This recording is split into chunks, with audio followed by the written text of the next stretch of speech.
Good morning, friends.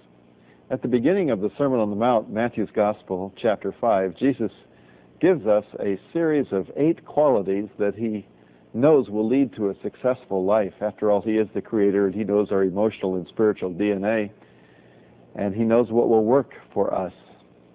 And so he gives these qualities that we call beatitudes. Hyphenate the word beatitude, and it's a be attitude. It's a quality of being. And we've looked at the first 3 of these thus far this week, and I've tried to put them into more modern speech, paraphrase, less religious language, and more kind of getting at the gist of what Jesus is actually saying. First beatitude is, I need help. Blessed are the poor in spirit. Second beatitude is, I am sensitive. Blessed are those who mourn. The third beatitude, blessed are the meek, is, I'm strong, but easy to live with. And today we look at the fourth beatitude.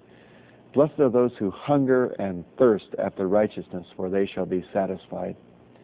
I've called this beatitude, I want to keep on growing, because it describes a quality in life that, although contented, because Jesus wants us to have an inner contentment in our life, nevertheless balances that contentment with an eagerness to keep on growing. One of the most interesting parts of the New Testament is to read the Apostle Paul's last letter to Timothy, the second letter of Timothy. It's written from a prison cell. I'm not sure what kind of a good frame of mind I would be if I were in a prison cell awaiting execution. But Paul is in that very spot, and he's telling Timothy that he needs some things. Winter's coming. He says, I need my coat. Bring my coat. And then he says to Timothy, bring the books and the parchments.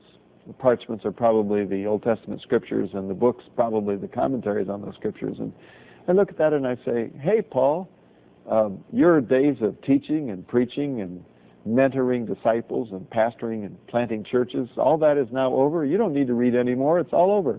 You're awaiting death. And why would you want to be bothered with books and parchments? And I think the Apostle Paul would answer, because I want to keep on growing. Oh, that I might know him, he says in another prison letter. Oh, that I might know him. There's a wonderful healthiness in our lives when we refuse to become couch potatoes, when we refuse to become intellectually lazy, when we refuse to become socially lazy, but when we continue to give ourselves to expanding opportunities to grow personally. And the way that Jesus wants us to grow specifically is in righteousness. A desire to become more and more like him, to have a life that is lived with his eyes and lived with his attitudes and lived using his actions. Jesus says, when we have this attitude of, I want to keep on growing, we'll always be satisfied, because there's a great satisfaction that comes when we know we are growing in the potential God has for us.